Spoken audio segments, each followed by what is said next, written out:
It's your positive pineapple / junk food king. Happiest pineapple in California. Thank you for everyone for tuning in.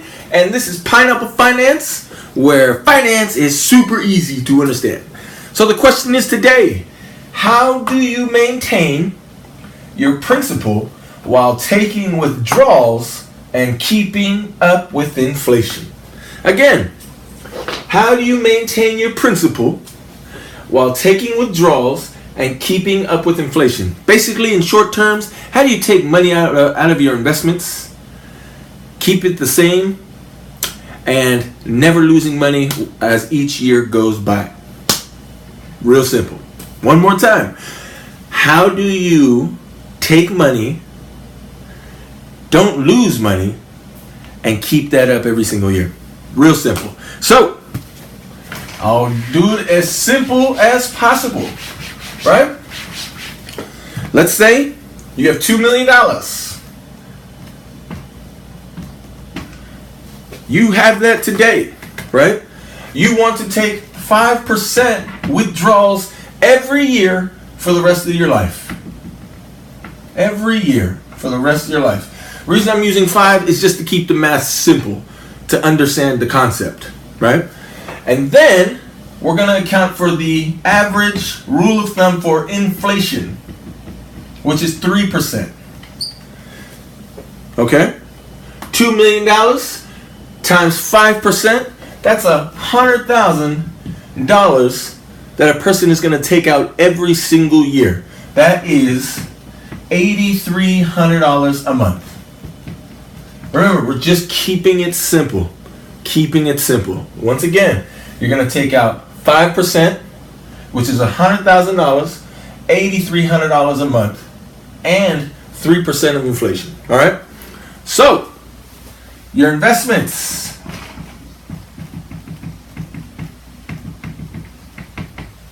Here goes year one. If your investments do 5% this year, that year, your principal, which is going to be represented as the letter P, is going to stay the same. But your buying power is going to go down. Right? The reason for that is because 5% equals 5% for your investments. But 3% is the buying power. It doesn't keep up with inflation.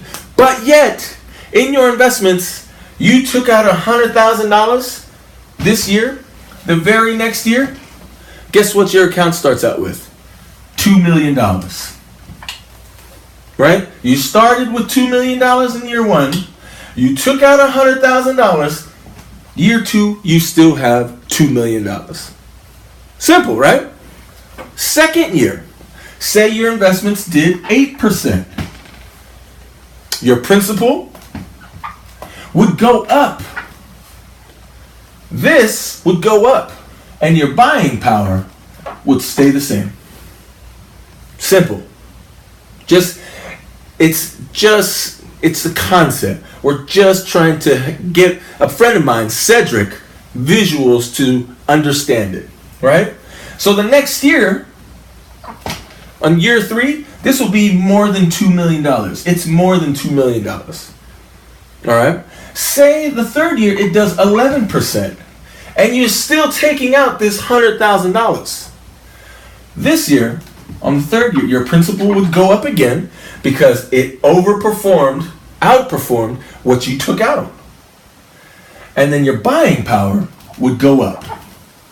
Real simple. Because it outperformed. To increase your principal and keep up with inflation, you have to maintain 8%. This year, it did 11%. So both went up. Real simple. Fourth year, this is way more than what it was this year. Okay? So if there are any questions, please let me know. But this is the gist of it. Say it did 3%. This is the last one, 3%. Your principal would go down, and your buying power would go down. See? And in the 5th year, you would still have over $2 million. And over these 5 years, you withdrew $500K and still maintain your $2 million. That is as simple as it gets. This is how you keep your money, withdraw money, and you'll never run out. This simple diagram right here is how you explain it. Thank you for watching. Hella love to everybody out there. Always love from the pineapple, from me to you. And remember, everyone, keep it simple, stay consistent in what you do, and always, always stay magical. Mwah.